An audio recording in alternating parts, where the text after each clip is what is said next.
So the Minnesota Vikings will not franchise tag Sam Darnold. The deadline is just about to pass. If you're watching this vid right now, it already passed. And this just makes it a lot more likely that Sam Darnold will probably not be a Minnesota Viking for the future. There was a report earlier, I believe a couple days ago, saying that the Vikings would franchise tag him with the goal of trading him to another team. I feel like that would have been a decent idea. I'm honestly not sure why they're not going that route, because when Sam Darnold is a free agent, he's going to have a ton of interest from a lot of teams. And I feel like they definitely could have gotten, like, I don't know, a second, a third, a fourth. Just any sort of compensation would have been better than what they're doing.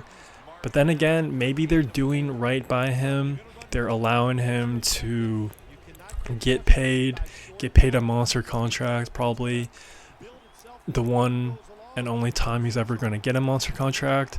So maybe you can kind of view it as a classy service from the Vikings front office. So from that perspective, fair play to Minnesota and fair play to Sam Darnold. You know, it obviously did not end the way they wanted it to, in embarrassing fashion in the wild card round against the Rams in Arizona.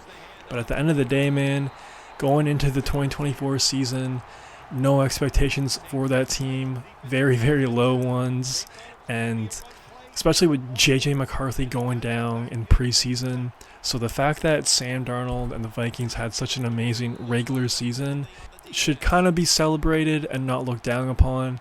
Again, even though the end result wasn't pretty, it still was a great season and a great ride, and I'm sure the Vikings, O'Connell, the Vikings GM appreciates Sam Darnold's services. So maybe that's why they're not tagging him and just allowing him to be a free agent, to get paid and potentially change his life and his whole family's life as well. If they did tag him, he would have made $40.2 million guaranteed in 2025. So definitely a solid bag there.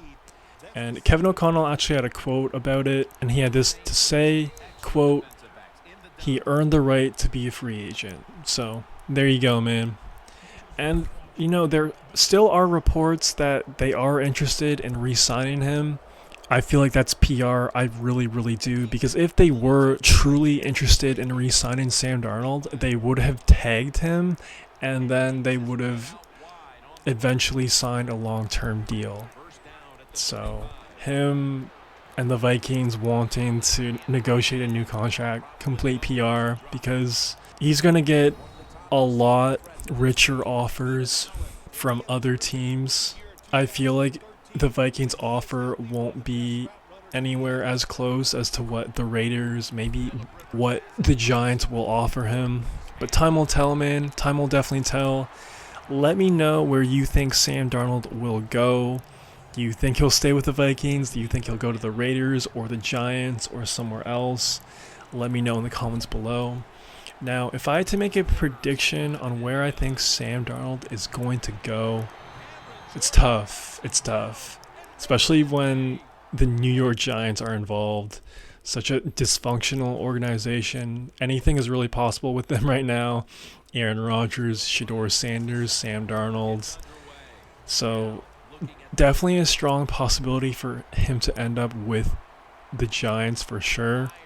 And I know they're going to offer him a ridiculous deal, but I think he's going to go to the Raiders. Sam Darnold, I feel like, has some brains on him. I would just rather go to Las Vegas than New York at this point.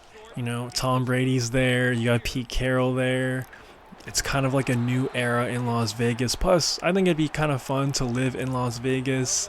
New York, I'm not sure how he feels about that city. I'm sure he still has some happy thoughts about it to a certain extent, but he's already had that experience, and he probably doesn't want to deal with the New York media again, and I'm sure he still has a lot of bad memories about his time with the New York Jets. So I think he's going to avoid the New York Giants, and I think he will end up with the Raiders. Now, for the Raiders' sake, I hope they only sign him to like a 3-year, maybe a 4-year deal. I'm sure they're going to offer him a lot of money. Why wouldn't you? You need a quarterback badly. But I just don't think Sam Darnold is that guy for the next 5-10 years that you could really rely on. If he could just kind of be that quarterback for the next 2-3 years to kind of bring back the Raiders to being a respectful team on Sundays, Mondays, and Thursdays, I think that's the end goal here, to just kind of give back to the Raider fan base, to show everyone that we're not a joke anymore. Let's erase the past 20 years. Let's be competitive. Let's maybe make a playoff appearance. Let's maybe make a playoff win. Maybe. I don't know if that's possible with Sam Darnold. But yeah, if they could just sign him to a 3-year deal, be that bridge QB, and then draft somebody or have some guy as a project in the background, I think that would be ideal. Plus, you have Brock Bowers there. They could have some success. You never know. But that's my prediction. Now, for the Vikings, and moving forward with their quarterback room, they acquired Daniel Jones as a contingency plan for this exact situation. So I imagine Daniel Jones will be back. I imagine they'll probably add in another QB as well. So you have potentially Daniel Jones, JJ McCarthy, and some other guy. Honestly, I trust Kevin O'Connell. If he could make it work with Josh Dobbs, he can make it work with anybody. Sam Darnold flamed out with the Jets for a reason. He flamed out in Carolina for a reason. And then all of a sudden, 1 year in Minnesota, he looks like a all-pro QB that's been in the league forever. So I know a lot of people are hesitant on JJ McCarthy.